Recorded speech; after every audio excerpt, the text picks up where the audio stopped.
Ojasingbu luna kina tawjaba ikai khumnaba asi lamdam asida ningsingba thoktraba matamdagi hauna satnaduna lakli thangta jagoi isai laison tison ngamari leinaba mahi tamliba singna makhoibu tambiribo ojasingbu kokno na khurumjai ojasingna khajiktang warakhibada makhoina tamjariba mahi adu mahi phangloi khanna luna lawjai phajakraba satnabi asi ngasisu haiba kalasing asi tamliba mahiroi singna ngakna chatli adubu ojagi numit haiba ama leirakte ojagi numit asi pangtokpa horpa pangkoi kuidri malemgi laiba kayada pangthoknaribo ojagi numit asi manade pandamchu khara khenana lei bharata thainadagi guru purnima haiduna ingenge thanil haibadi purnima nimita guru puja pangthoknei mahu sadagi leijarakpa kalagi sinphamda tamliba mahiroi singna makhoibu tambiribo guruda ikai khumnabo utchaba numitni masina ithil piramba yai bharaki ani suba rashtrapati oikiba dr sarvapalli radhakrishnan gi humputa tre suba mapok numita mabu nungchijaba mapang amadi mahiroi singna akhanana nungaibo phongdokpagi thorom ama pangthokjage haiduna haijaba lakhi maduda mahakna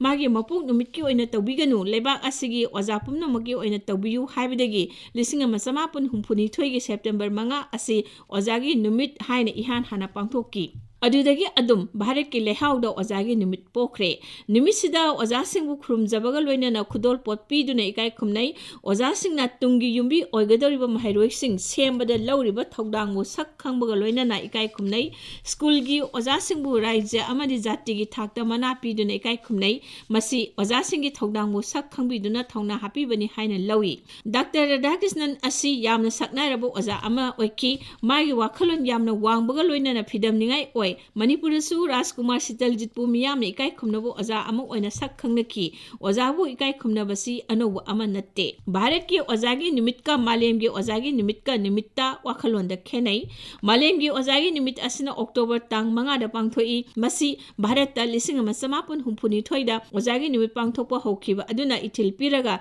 UNESCO na lising ama samapun marfudra mari dagi houduna malem gi ojagi numit asi pangthokpa hokki lup asina lising ama samapun humputarukta United Nations Education and Scientific and Cultural Organization UNESCO amadi International Labour Organization ILO na ojasingi thak amadi phibam asi malemgi oina lepnaba pambai ama oiraba sagotche recommendation adu sahi tauki madubu ningsingbo oina lising ama samapan marfudra marigi October 5 dagi malemgi ojagi numit asi pangthorakki serol adano oja oigadariba adugi thak thabak changbagi mawong amadi mangjauna na training pangbagi wafam pali oja oiraba matungdasu makha tana anoba training chathagadabani thabak changba amadi subodasu afaba phibam ohengadabani hairi aduna malemgi ojagi nimisida oja singbu ikai khumnabaga loinana makhoigi phibam phagat hananabasu khananaba pandam thamli UNESCO gi pandam asi lakpadagi hana college amadi awangba thaki mahai masing tambiribo oja singda pungning changba watlambadu lising amasapan marfu 33 tagi makhoigi mahai thak training amadi phibam da hena mi eng changlaki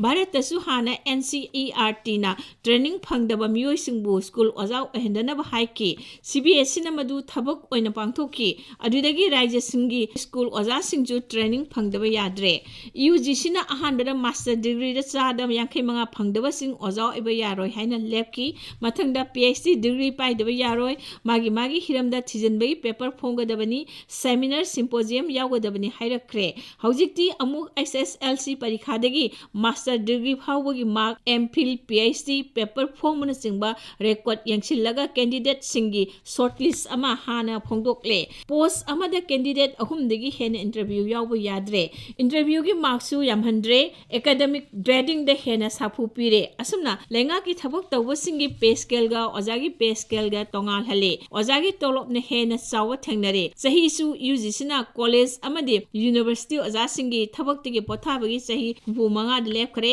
sahi 13 phawbana guest faculty oinamuk leiba yahalle pumnam asi oja singi qualification wanghanbaga loinana makhoigi tolop chawhanba phibam phahanaba leblakpani lisingani tara nipal dagi UNESCO na right to education means right to qualified teacher haiba thimda malengi oja singi numit pangthoki universal declaration of human rights ki 13 subak kumon pangthokpaga loinana mahi tambagi hak asi matik chaba oja leitana yaroi haiba paujel chu sandoki leiba खरदना तोंगान तोंगांबा नुमित्ता ओजागी नुमित पांगथोकनारी पांदमसु मानदे खरना प्राइमरी एजुकेशन पाक सना हौदोखिबा नुमित निंगसिंगदुना पांगथोकली खरना ओजासिंगी थौदांगबु सक खंखिबगी नुमित ओइना पांगथोकली मणिपुरदसु स्कूल ओजासिंगदा स्टेट अवार्ड पीदुना इकाई खुमनारी कुमसी सहीदगी हौना directorate of university and higher education न सिंदुना ओजागी नुमित पांगथोकी अदुबु मना पीनबो ओजा खनबगी क्राइटेरिया करीना लेपनो हाइबगी वहंग हंगनरकबा याउदबा नत्ते अमबु